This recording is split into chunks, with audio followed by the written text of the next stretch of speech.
झोपडी असं म्हटलं की दोन गोष्टी आपल्या डोळ्यासमोर येतात. म्हणजे माझ्या तरी डोळ्यासमोर येतात. एक म्हणजे अशी सुंदर अशी पडवी असलेली, समोर सारवलेलं अंगण असलेली, अंगणामध्ये रांगोळी असलेली, भिंतीवर वारली आर्ट पेंटिंग असलेली, जातं असं लावलेली, उखळ ठेवलेली, समोरच्या पडवीच्या कोपऱ्यात एक कंदील लटकलेला असलेली, अशी एक सुंदर कुटी किंवा पर्णकुटी प्रकारची झोपडी, जी काही वेळा आपल्याला गावाकडे बघायला मिळते, काही वेळा मालिकांमध्ये बघायला मिळते, ज्या जुन्या कालखंडामध्ये सेट केलेल्या असतात, किंवा काही रेस्टॉरंट्स असतात, हॉटेल्स असतात, ज्याची थीम अशी झोपडीवाली असते, तिथे बघायला मिळते. ही एक प्रकारची झोपडी झाली, तशी सुबक आणि सुंदर असलेली. आणि दुसरी झोपडी म्हणजे झोपडपट्टीमधली झोपडी. जशी थंडीच्या काळात पिल्लं आपल्या आईजवळ कशी जाऊन सगळी एकत्र वाटीदाटीने झोपतात, त्याचप्रमाणे भिंतीला भिंती लागून बनलेली अशी ही एक झोपडीची एक इकोसिस्टम आपल्याला इथे बघायला मिळते, जी एक सजीव इकोसिस्टम आहे, जी रोज वाढत जाते, जी रोज एकामेकांच्या वर किंवा एकामेकांच्या बाजूला अशी पसरत असते. अशा या दोन झोपड्या आपल्या डोळ्यासमोर येतात. असो, आजचा विषय जरी झोपडी असला तरी त्याला एक कथा आहे.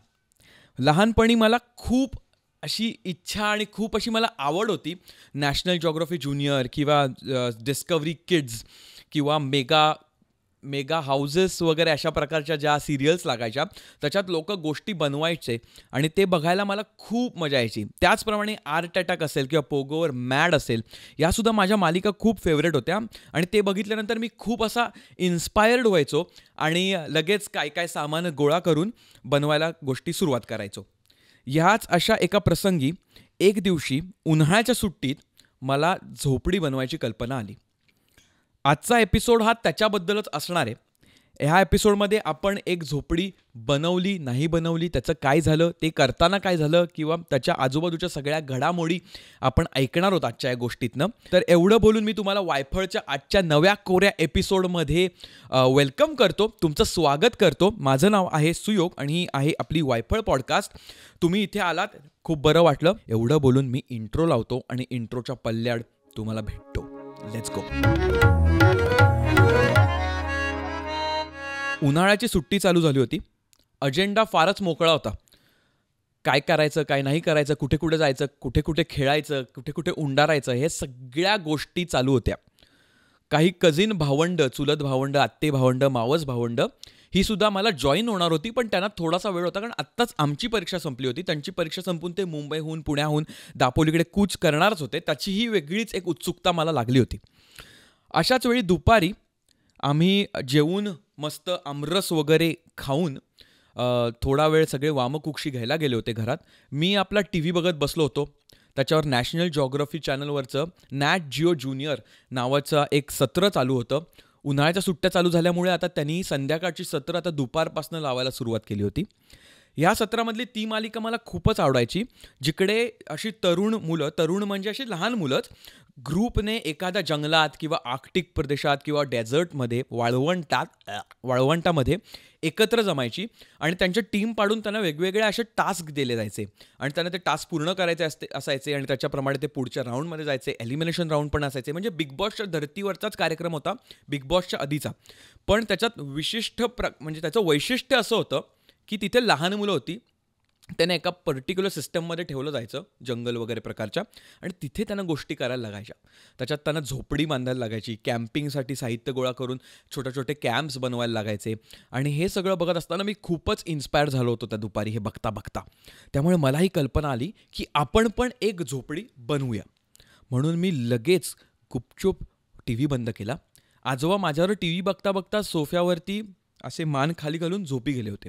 त्यामुळे मला कोणालाही न डिस्टर्ब करता घराच्या बाहेर पडायचं होतं. एरवी घराच्या बाहेर पडायचा काहीच प्रॉब्लेम नसता, पण आत्ता ऊन खूप पडलेलं असल्यामुळे बाहेर उंडारू नका, सायकली काढू नका, अशी आम्हाला सक्त ताकीद दिली होती. त्यामुळे आम्ही पण बाहेर पडायचो नाही मित्र. म्हणून मी गुपचूपच टी व्हीचा रिमोट ठेवला, आवाज न करता बाहेरच्या खोलीमध्ये गेलो. बाहेरच्या खोलीत मी चप्पल चढवली, पटकन गुपचूप बाहेर गेलो. गॅरेजचे पण आता लंच ब्रेक झाला होता बाहेर, त्यामुळे तिथेही काही फार वर्दळ नव्हती किंवा माझं नाव सांगायला कोणीही तिकडे उपलब्ध नव्हतं. मी रस्त्याच्या आजूबाजूला बघितलं, रस्त्यावरही कोणी नव्हतं, फक्त ऊन. रस्ता क्रॉस केला, तिकडे गटार होतं, गटारावर अशी फळी होती. त्या फळीवर युजली लोक फळीवरनं चालत जातात. मी आपला रोज धावत जायचो आणि त्या गटारावरून जंप मारून पलीकडे जायचो. असं करताना एकदा ॲक्च्युअली मी पडलो होतो आणि मस्त तिकडे शिनवर मला बऱ्यापैकी जखम झाली होती. ते आठवूनसुद्धा आता माझा पाय दुखतोय. पण एनिवे मी उडी टाकली सक्सेसफुल आणि पलीकडच्या कंपाऊंडमध्ये गेलो. पलीकडचं घरही एक जुनंच कौलारू घर आहे आणि त्या घरात 2 भाडेकरू राहतात. डावीकडे मंदार राहतो आणि त्याची फॅमिली आणि उजवीकडे दिलीपदादा आणि त्याची फॅमिली राहतात. तर मी तिथेही न आवाज करता, कारण तिथेही कोणी मोठ्या माणसाने आम्हाला बघितलं तर जाम बेदम आम्हाला ओरडा बसेल ह्याची मला कल्पना होती. हे झालं आहे आधी. त्यामुळे मीही तिथेही काळजीपूर्वक खिडकीतनं बघत होतो. गोरेकाकांच्या घरातून वाजवा रे वाजवा या चित्रपटाचा नीट आवाज येत होता. अल्फा TV मराठीवर पोस्ट लंच असा तो चित्रपट लागला होता आणि तो बरेचदा लागला होता. त्यामुळे तोही मजेशीर चित्रपट मी बऱ्याच वेळा पाहिला होता. मी गुपचूप तिकडनं क्रॉस होऊन डावीकडे जाऊन मंदारच्या घराच्या खिडकीतनं आतमध्ये बघितलं. मंदारची आई वगैरे सगळे झोपले होते, प्रिया वगैरे सगळे. आणि मंदार तिकडे असाच कॉटवर झोपला होता, पण नव्हता झोपला, असा चुळबुळ करत होता. तर मी त्याला असंच हळूच आवाज दिला, मंदार. तर पटकन माझ्याकडे बघितलं. तोही एकदम शांतपणे तिथून उठला. हळूच दरवाजाची कडी काढून तो बाहेर आला. बाहेर येऊन मला विचारलं काय झालं. मी मंदारकडे बघितलं आणि मंदारला म्हटलं झोपडी बनवायची, चल. मंदार ते ऐकून एवढा एक्सायटेड झाला की त्याने लगेच चल जाऊया असं जोरात ओरडला, परिस्थितीचं भान नसल्यासारखा. आणि आमची परत फाटली. आम्ही लगेच तिकडे बाहेरच त्यांच्या घराच्या बाहेर झोपाळा होता. झोपाळ्याच्या बाजूला असा बीम होता. त्या बीमच्या मागे जाऊन पटकन लपलो आणि म्हटलं कोणाला कळायला नको, नाहीतर आपला पूर्ण प्लॅन सुरू व्हायच्या आधीच संपेल. लकीली कोणाला आवाज गेला नव्हता. वाजवा रे वाजवाच्या गाण्यांच्या आवाजापुढे त्याची टाळी काय ऐकू आली नव्हती. हे असल्यामुळे आम्ही लगेच, मंदारने पण चप्पल चढवली. आम्ही गुपचूप गॅरेजच्या मागच्या गल्लीतून आमच्या घराच्या मागे गेलो. सो दॅट घर पूर्ण आम्हाला क्रॉस करून जायला नको म्हणून बाजूच्या वाटेने घराच्या मागच्या अंगणात माझ्या पोचलो. घराच्या मागच्या अंगणात एक पडवी आहे, त्याला आम्ही आऊट म्हणायचो. आऊट म्हणजे कदाचित तो शब्द आऊट हाऊस ह्याच्यावरनं आला असेल. त्याच्यामध्ये आम्ही लाकडं साठवून ठेवायचो. त्याच्यासमोरच कारण एक छोटीशी चूल होती. चुलीखाली निखारे, तिकडे लाकडं, फाटी असं आम्ही म्हणतो त्याला, फाटी ठेवलेली असायची. त्याच्यावरती तपेली, जी ॲक्च्युली ॲल्युमिनियमची होती, पण ती इतके वर्ष गरम होऊन होऊन अक्षरशः काळी झाली होती. त्याच्यात गरम पाणी व्हायचं आणि ते पाणी आम्ही युजली आंघोळीला वापरायचो. तर त्याच्यासाठी लागणारी फाटी किंवा लाकडं जमा करून ठेवण्यासाठी, पावसात न भिजता सुरक्षित ठेवण्यासाठी केलेली सोय म्हणजे ती पडवी, म्हणजेच ती आऊट. त्याच्या बाजूलाच तो तबेला, मागच्या एपिसोडमध्ये, सोलो एपिसोडमध्ये जो तुम्हाला सांगितला होता तो तिकडे बांधण्यात येणार होता, पण तो जो कॅन्सल झाला. आऊटामध्ये आम्ही लाकडांची पाहणी करायला लागलो की आम्ही जर झोपडी बांधायला घेतली तर कोणती गोष्टी आम्ही इथे, कोणत्या गोष्टी आम्ही ते वापरू शकतो. आऊटाच्या बाजूलाच एक विहीर पण आहे. ती विहीर एक साधारण 55 ते 60 फूट खोल आहे, पण दर उन्हाळ्यात ती विहीर आटते. एक 2-3 उन्हाळ्यानंतर आम्ही ती विहीर अजून खणायला लोकांना बोलवतो आणि ती लोक अशी दोरी लावून 55-60 फूट त्या विहिरीत खाली उतरतात आणि खणतात आणि थोडं अजून पाणी दिसायला लागतं. हे बघताना मला खूपच ते अप्रूप वाटायचं आणि ही पण एक उन्हाळ्यातलीच ॲक्टिव्हिटी होती, कारण अदरवाईज ती विहीर बऱ्यापैकी पाण्याने भरलेली असायची. ते पाणी बाहेर काढण्यासाठी तिथे रहाट होता. तो रहाट आणि असं 2 हाताचा रहाट होता आणि त्याच्यातनं ते पाणी वरती वगैरे यायचं आणि ते फार रेग्युलरली तेच पाणी तिथे आंघोळीला वापरून आम्ही आंघोळीसाठी बाथरूममध्ये वगैरे घेऊन जायचो. असा तो मागचा सेटअप होता, मागच्या अंगणातला. लाकडं बघून झाल्यानंतर मंदार आणि मी थोडंच मागच्या आमच्या परसात आय डोंट नो, आम्ही मागच्याच त्या भागात फिरायला लागलो आणि जागा शोधायला लागलो की झोपडी कुठे बनवता येईल. तर एका आंब्याच्या झाडाखाली, रत्ना नावाचा आंबा होता आमच्या इथे मागच्या अंगणात, त्याच्या झाडाखाली आम्ही एक जागा निश्चित केली. निश्चित केल्यानंतर मंदारला म्हटलं तू 2 मिनटं इथेच थांब, मी जरा पटकन जाऊन येतो. मी धावत घराच्या मागच्या दरवाजातनं आत जाऊन एक पेन्सिल आणि पेपर घेऊन आलो आणि तिकडे बसून मी ब्लूप्रिंट चित्र काढायला लागलो की आपली झोपडी कशी असेल. म्हणजे प्लॅनिंग फुल, माहोल पूर्णपणे क्रिएट झाला आहे. मंदार आणि मी विचार विनिमय करून झोपडीची कसं डिझाईन असणारी, काय गोष्टी लागणार आहेत वगैरे ते सगळं आम्ही ठरवलं. एकंदर झोपडी करण्यामागचं कारण हे होतं की मंदार आणि मला आमच्यासाठी एक प्रयोगशाळा बनवायची होती. मंदार आणि मी खूप सारे प्रयोग आम्ही एकत्र करायचो घरात, अवांतरवाले. आणि घरात जागा नाही आहे म्हणून आम्ही झोपडी करायला गेलो असंही नाही. घरात बऱ्यापैकी प्रचंड जागा आहे, एक्स्ट्रा खोल्या वगैरे सगळं होतं आमच्या जुन्या कौलारू घरात. पण तिथे वडीलधाऱ्या माणसांची नजर पण फिरत असायची. तर त्यांच्यापासून वाचून स्वतः काहीतरी करता यावं म्हणून एक स्वतंत्र, आयसोलेटेड, स्वतःची अशी जागा हवी म्हणून ही पूर्ण झोपडीची कल्पना होती. आणि आम्ही हे जे प्रोजेक्ट्स करायचो होतो त्याच्यासाठी आमचं कौतुकही झालं होतं. पूर्वी एकदा एका जुन्या खेळण्यातले बटन्स काढले होते आम्ही. स्विचवाले, आणि ते घराच्या बाहेरच्या मॅट खाली, डोअर मॅट जी असते ना आपली, त्याच्या खाली आम्ही ते फिक्स केले होते. आणि मग त्याच्यातनं येणारी ती एक्सटेंडेड वायर होती, ती अशी घराच्या आतमध्ये नेली होती आम्ही, एक्स्ट्रा वायर त्याला जोडून. आणि त्याला गॅरेजच्या मागच्या जिकडे सगळं भंगार ठेवलं जायचं त्याच्यातनं शोधून आणलेला जो बझर असतो इंडिकेटरचा मोटरबाईकचा, तो आम्ही कनेक्ट केला होता. आणि हे जेव्हा आम्ही सगळं कनेक्ट केलं होतं त्यावेळी काय व्हायचं, कोणतीही व्यक्ती जेव्हा केव्हा मेन डोअरच्या बाहेरच्या मॅटवर उभी राहायची, आतल्या खोलीमध्ये बझर वाजायचा. आणि हे आम्ही आईबाबांना दाखवलं होतं, आजी आजोबांना दाखवलं होतं, आणि आमचं बऱ्यापैकी कौतुक झालं होतं. पण बरेचसे प्रयोगही फसले होते. हा सेम बझर मी एकदा 12 वोल्टचा बझर असतो तो एकदा मी कसा वाचतो म्हणून मी डायरेक्ट स्विचबोर्डमध्ये टाकला होता 230 वोल्टच्या AC करंटमध्ये, DCचा. आणि त्याच्या वायरी पण छोट्या असतात बझरच्या, असा छोटा बझर असतो आणि त्याला दोन छोट्याच्याच वायरी असतात. मी त्या दोन्ही वायरी अशा टाकल्या होत्या. मग मला बटन लावता येत नव्हतं माझ्या छोट्या बोटानं.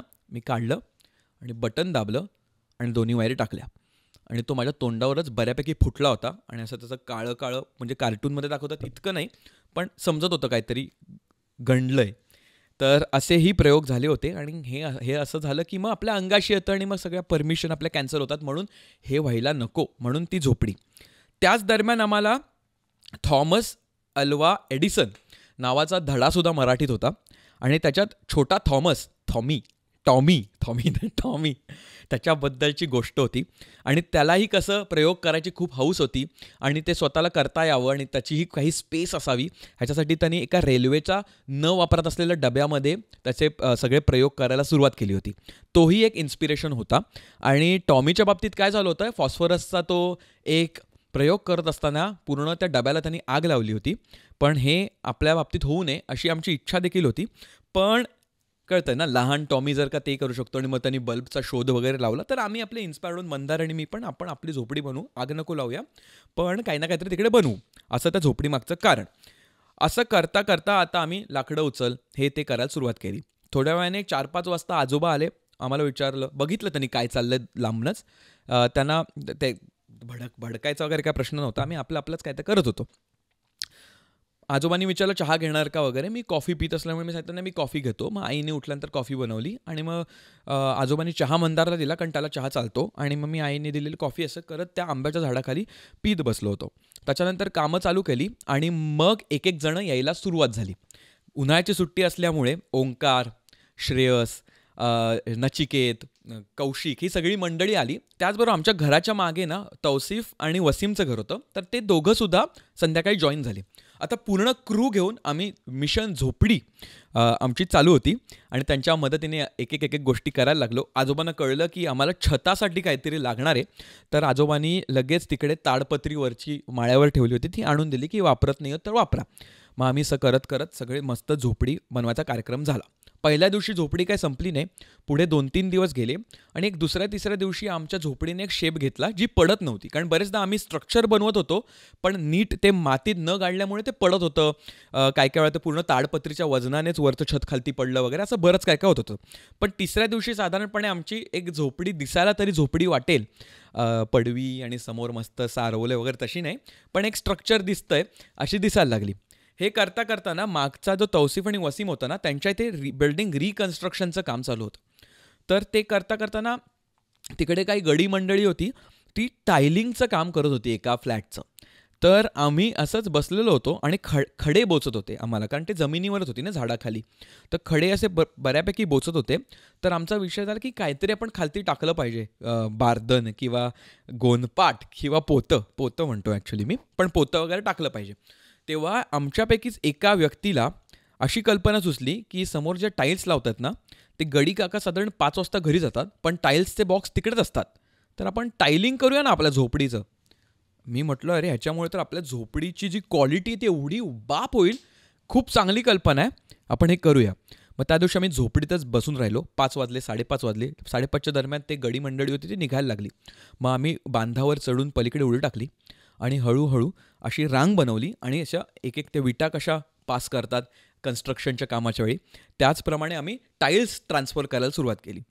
मग टाईल्स आम्ही हळूहळू अरेंज केल्या. आता टाईल्स त्या वर खालीच लागणार. ऑफकोर्स त्याला खालती काही स्मूथ सरफेस नाही आहे, वाळू नाही आहे, सिमेंट नाही आहे. त्या टाईल्स पण हलत होत्या आणि त्याच्या नादात बसल्यावर एक टाईल्स फुटली पण.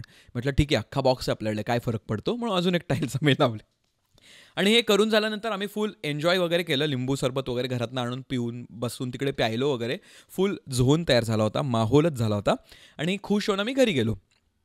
दुसऱ्या दिवशी आम्ही पुन्हा एकदा मी आणि मंदार दुपारच्या वेळी आमच्या झोपडीकडे गेलो कामासाठी. असं सगळं आमचं ते सगळे सेल, नंतर वायरिंग, बिजर सगळं सामान घेऊन मागे गेलो. आता कामाला सुरुवात करायची होती आमची झोपडीतल्या. आणि हे करता करता काय झालं, तो एक गडी माणूस तिकडनं आमच्याकडे बघत होता. कारण आमच्या हातून एक काय चूक झाली होती की आम्ही जो खोका होता ना टाईल्सचा, तो मागेच ठेवला होता झोपडीच्या. त्यामुळे तो त्यांनी बघितला होता. त्यामुळे गडी आमच्याकडे बघत होते ते काका, दादा रादर. आणि आम्हाला आधी कळलं नाही की काय झालं आहे, पण आम्ही इग्नोर केलं आणि आमचं काम करत होतो.